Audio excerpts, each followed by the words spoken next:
She arrived without a word. No introduction, no handshake, no small talk, just a quiet presence that made everyone stop and wonder who she was or what she had seen. They called her the Mute Girl.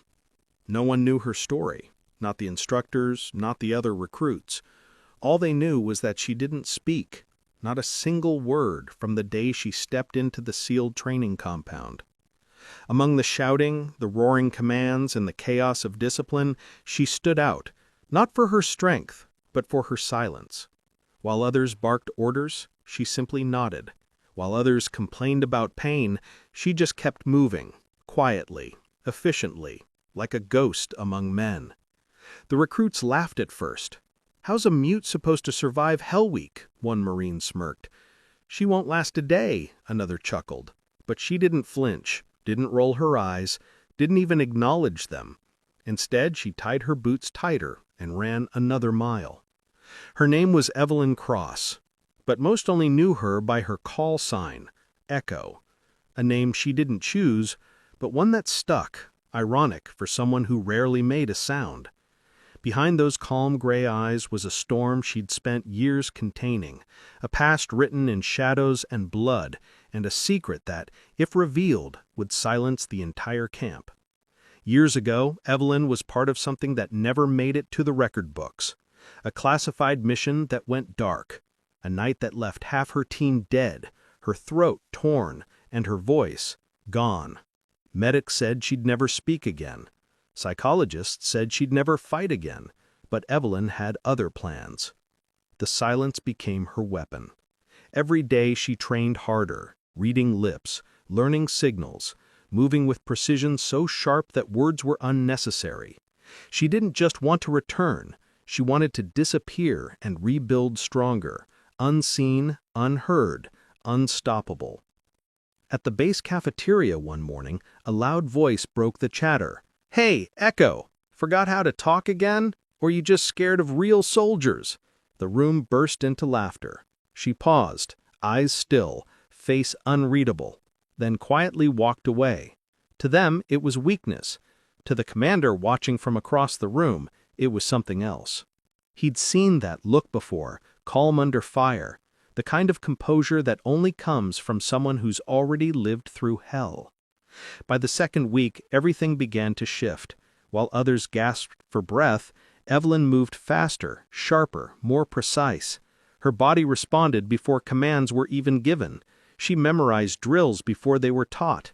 The instructors began whispering, wondering if she was just lucky or lethal. Then came the combat drill. Each trainee was paired with a Marine. Evelyn was matched with Sergeant Mason, 6'3", 2 tours in Afghanistan, built like a tank. The recruits circled around, smirking. "This'll be over in 5 seconds, one shouted. "Hope she brought a medic," another laughed. The whistle blew. The rain was falling hard. Mason lunged first, a wide swing meant to scare her. She ducked, fast, too fast. He missed. Before he could reset, he spun behind him, swept his legs, and pinned him flat on the ground. 3 seconds, no sound, no emotion, no wasted movement. The laughter died. The instructor froze. Mason stayed on the ground, eyes wide, trying to process what just happened. Evelyn stood over him, silent as ever, rain dripping down her face. No smirk, no satisfaction, just calm. They had no idea what just hit them. And this was only the beginning, because Evelyn Cross, the mute girl they laughed at, was about to show them all what silence could do. The days that followed were different. The laughter stopped, the jokes faded, and the camp began to whisper her name like a secret. Evelyn Cross, the girl who never spoke, who moved like wind, who dropped a Marine twice her size without breaking a sweat. Some called it luck, others called it instinct, but the commander knew it was something else, something they couldn't quite put into words. During evening drills, she ran in silence, boots striking the dirt in perfect rhythm. The other recruits panted and cursed, but she never slowed, never stumbled. When the instructors shouted, she didn't need to hear every word. She just watched, understood, and obeyed. Every movement was precise, like muscle memory carved into her bones. At night, when the barracks went quiet, Evelyn would sit alone by her bunk, her fingers tracing faint scars on her throat. The lights flickered, the air smelled of sweat and metal, and the muffled laughter of the others echoed in the distance. She didn't mind. Solitude had become her only comfort. She wasn't here to make friends. She was here to finish what life had stolen from her. One evening, as rain lashed against the tin roof, the commander, Lieutenant Briggs, entered the hall. He was a man of few words, respected and feared in equal measure. His eyes lingered on Evelyn for a long moment. Something about her presence unsettled him, not because she was silent, but because she was too calm, too composed, like a soldier who had already seen the end of the world and come back. Later that night, Briggs opened her file in his office. The documents were incomplete, redacted lines covering entire paragraphs, medical reports missing, service history classified. Only a single note at the bottom stood out in bold type. Deployed under Operation Serpentide, status unknown. Briggs frowned. He'd heard the name once before, a mission buried so deep that even the Pentagon had stopped mentioning it. The next morning, training intensified. Evelyn was put through endurance tests meant to break even the toughest recruits. Freezing ocean swims, weighted runs, endless push-ups on wet sand. She never quit, not once. The others began to notice something strange. She never seemed to tire. Her breathing remained steady, her movements fluid, her eyes focused. She wasn't competing with them. She was fighting something invisible, something within herself. During a close-quarters combat exercise, she was paired again, this time with 2 Marines. They wanted payback from Mason. They came at her hard, laughing as they circled. She didn't move at first, just stood there, her hands low, her face unreadable. Then, in a blur, she stepped forward, deflected one blow, elbowed the second, and twisted out of their reach. The fight lasted less than 10 seconds. Both Marines hit the mat. Silence fell over the training ground. One of the instructors approached her afterwards, shaking his head. "Where'd you learn that?" he muttered. Evelyn just stared back, eyes cold but not angry, then turned and walked away. It wasn't arrogance. It was restraint. She'd promised herself never to lose control again, not after what happened on that night. That night. It haunted her even in sleep. In her dreams she was back in the jungle, humid air thick with gunpowder and blood. Her unit had gone in for extraction, but the mission was compromised. Shots rang out from the trees, screams, fire, and then the explosion. She remembered the heat, the flash, and the burning pain in her throat as she crawled through the dirt to drag a wounded comrade out. The radio was dead. Her voice was gone, but she kept moving, always moving. The memory jolted her awake. Sweat clung to her skin. Around her, the barracks were quiet. She slipped out into the cold night, standing under the moonlight, breathing slow, steady breaths. For a moment the silence felt heavy, but it was hers. It was the only thing she could control. Briggs saw her from a distance. He'd followed her routine for days now, studying her movements, watching how she isolated herself from the rest. He could tell she wasn't just another recruit.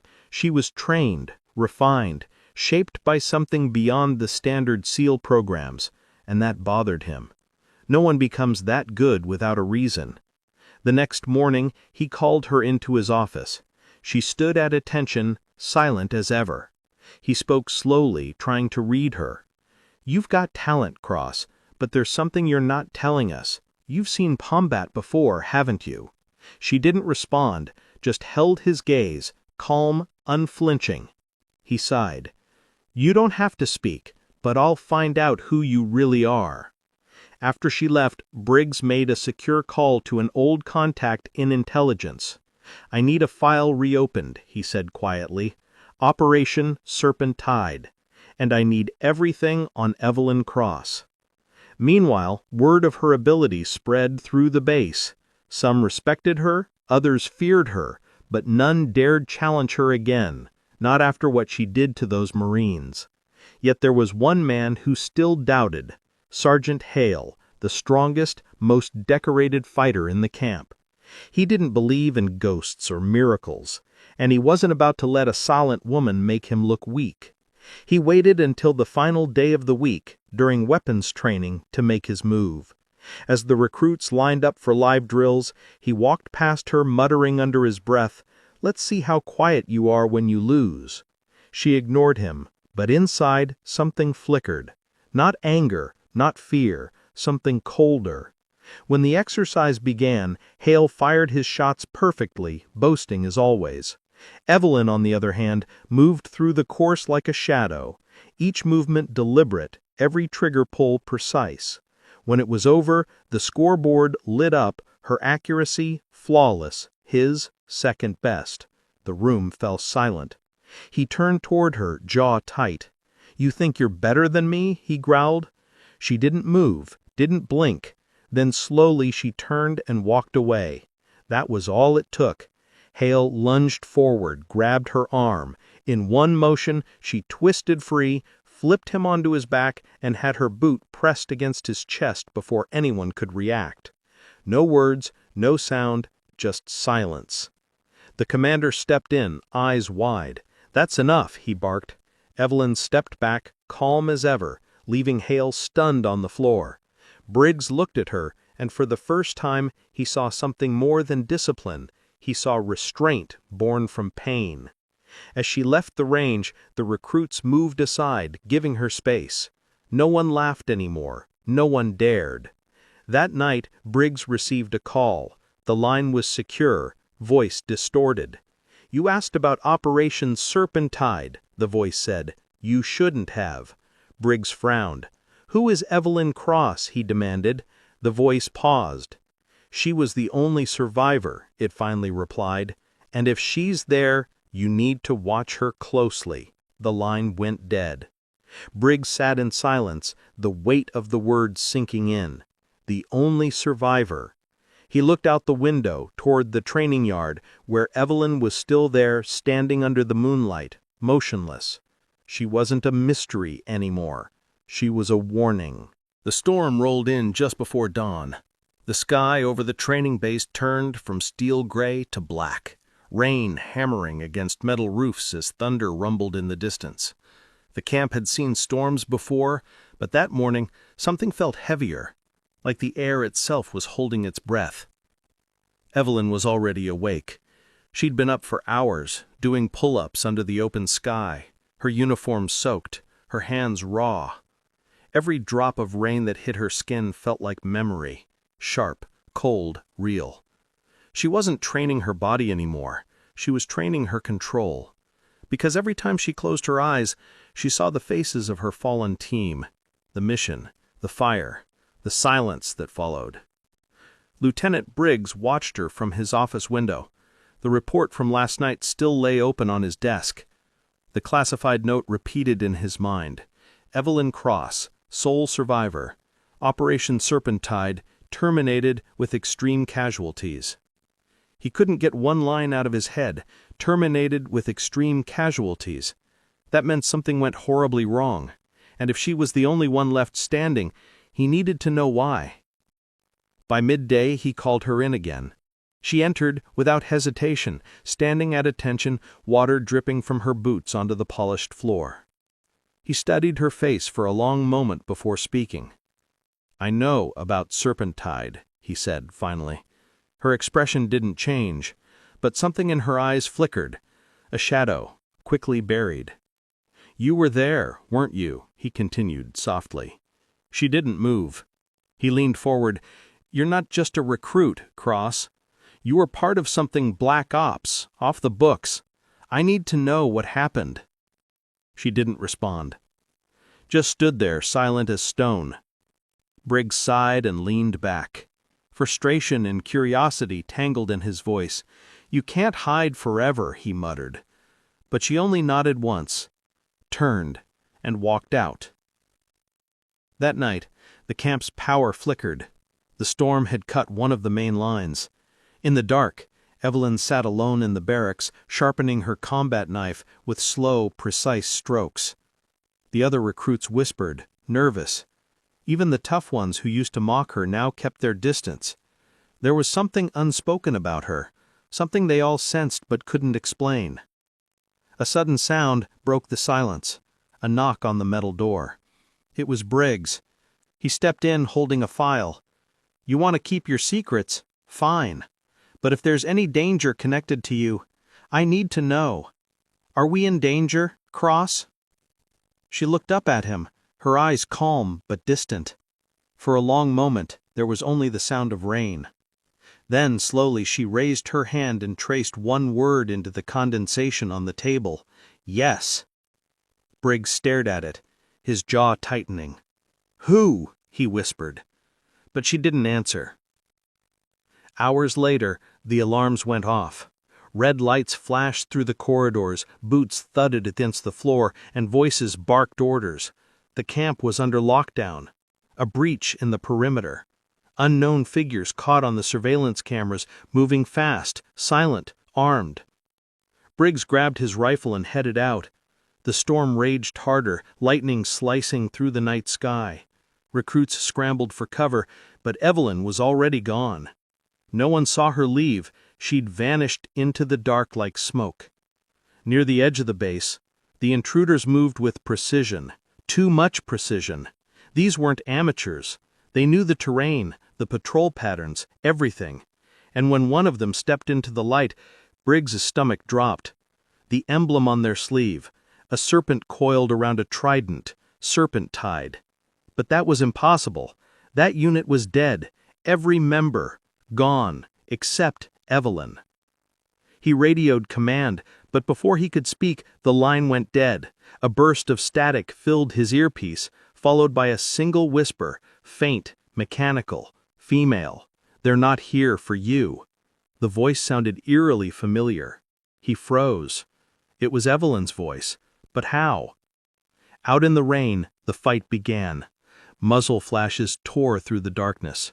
The intruders moved like ghosts, each shot deliberate, efficient. But for every move they made, there was someone faster, Evelyn. She emerged from the shadows without a sound, taking them down one by one. Her movements were a blur, strikes, disarms, silent takedowns.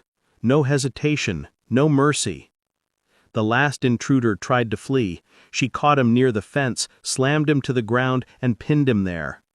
Briggs arrived moments later, gun raised, breathing hard. "Who are they?" he demanded. The man on the ground laughed weakly. "You think she told you the truth? She's not your soldier. She's ours." Before Briggs could react, Evelyn twisted the man's wrist, and he went still.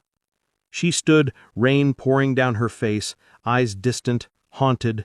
Briggs lowered his weapon slowly. "What the hell does that mean?" he asked. She didn't answer, couldn't, but the look on her face said enough. She wasn't supposed to be here. She wasn't supposed to exist. Back in the command room, Briggs replayed the intercepted audio from the intruders. The same voice repeated over and over, "Retrieve the asset, confirm termination." Evelyn Cross was the asset, and the mission wasn't to kill her. It was to bring her back. Later that night, when the chaos settled, he found her standing near the water's edge, staring out into the black waves. He approached quietly. "You want to tell me what's really going on?" he asked. She didn't turn. Instead, she took a small metal tag from around her neck and handed it to him. It wasn't her name, it was a number, K-19. Briggs frowned. "What is this?" he asked. She didn't move, but for the first time, her lips parted. Her voice, hoarse and low, broke through the sound of the rain. "It's what they made me," she whispered. It was the first word she had spoken in almost 2 years. Briggs froze. The sound of her voice, raw, trembling, sent a chill through him. She turned to face him, her expression cold but calm. "They didn't want soldiers," she said slowly, voice cracking. They wanted weapons. Briggs stared, realization dawning. Serpent Tide wasn't just a mission. It was an experiment. Evelyn had been part of a covert operation to create genetically enhanced operatives, soldiers trained to suppress pain, emotion, even fear. When the project went rogue, they erased all traces of it, killing everyone involved, except her. She survived, but at a cost. Her throat injury wasn't just from shrapnel, it was punishment. They took her voice to keep her silent. She looked away, her eyes distant. "They think I still belong to them," she said softly. "They'll keep coming." Briggs stood there, the rain still falling, realizing the truth.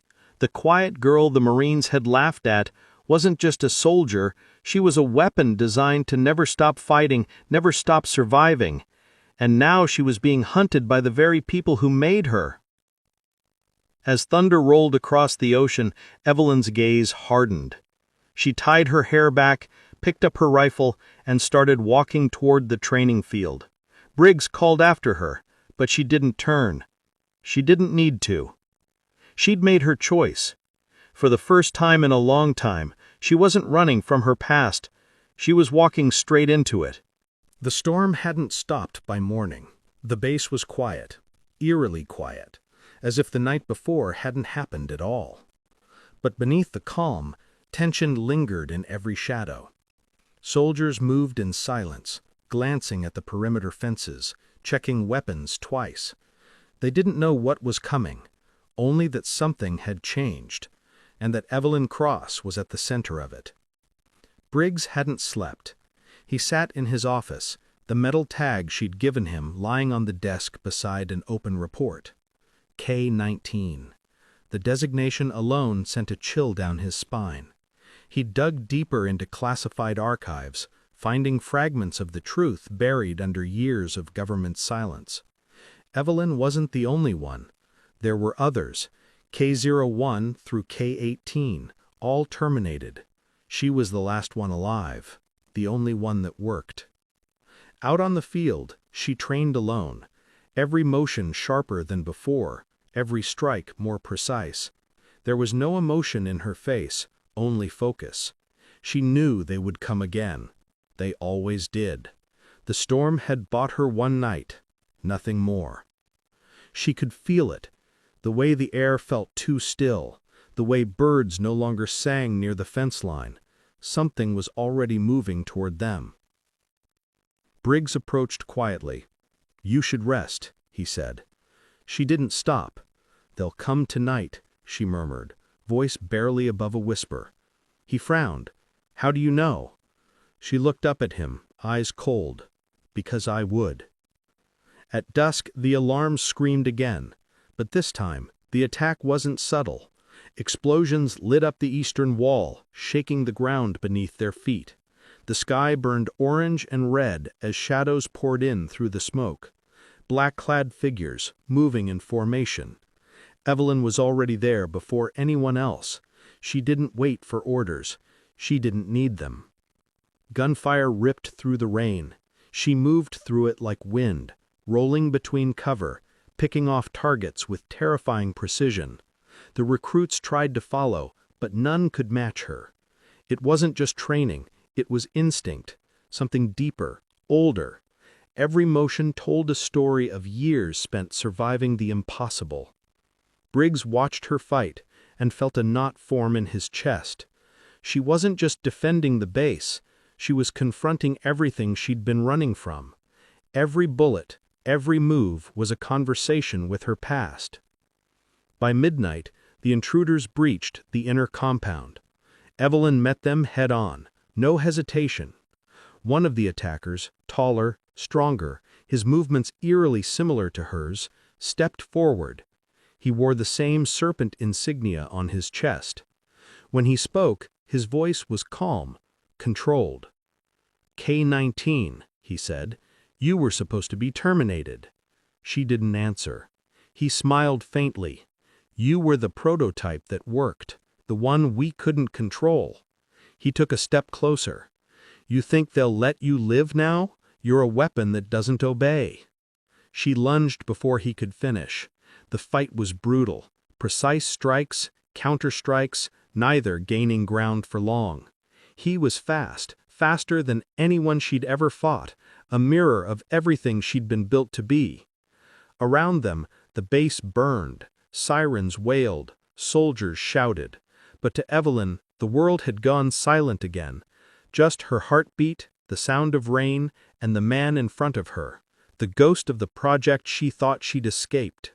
He swung hard. She ducked, countered, and slammed him into a steel beam. He grinned, blood running down his jaw.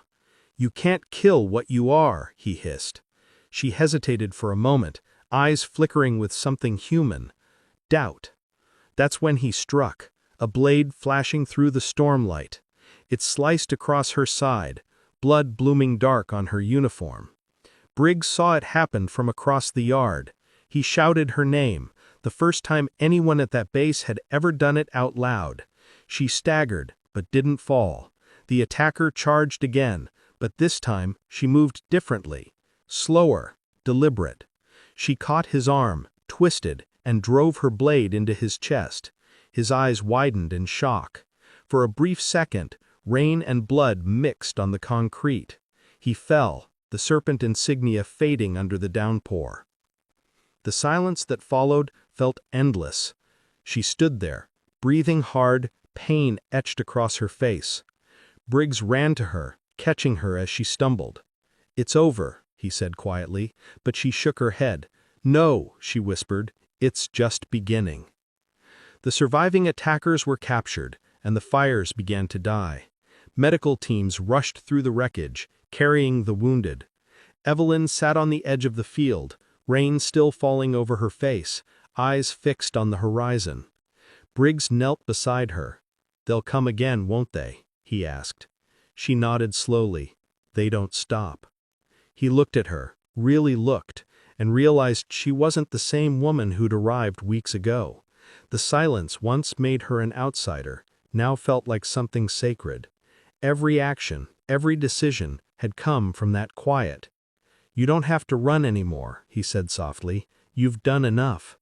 She turned to him, her voice faint but steady. "I was never running," she said. "I was waiting." "For what?" She looked out toward the sea, where the storm was finally breaking apart. "For someone to believe I was more than what they made me." For the first time, Briggs didn't see a soldier. He saw a survivor. A woman who had been turned into a weapon and somehow found her way back to being human. Days passed. The government arrived, took over the cleanup, and sealed off the files again. Evelyn was summoned for debriefing, but never showed up. Her quarters were empty. No trace, no note, just the metal tag left behind on her bunk, K-19 scratched out with a blade, replaced by a single word: Echo. Months later, Briggs received an unmarked envelope. Inside was a photograph of a coastal village somewhere in South America. Children running near the docks. In the background, a woman in a gray jacket, watching the sea, her face half turned, her expression calm, peaceful. It was her, Evelyn Cross. He smiled faintly, folded the photo, and placed it in his desk. The world would never know what happened at that base. The official reports called it a training malfunction. The names of the fallen never made the news, but sometimes when he heard the wind move through the trees, he swore he could almost hear her voice. Faint, distant, steady. Some said she disappeared forever. Others believed she still watched from the shadows, guarding those who couldn't guard themselves. But the commander knew better. She wasn't gone. She was finally free. Because Evelyn Cross, the quiet girl they once laughed at, had taught the world one final lesson, that silence isn't weakness, it's power. And some echoes never fade.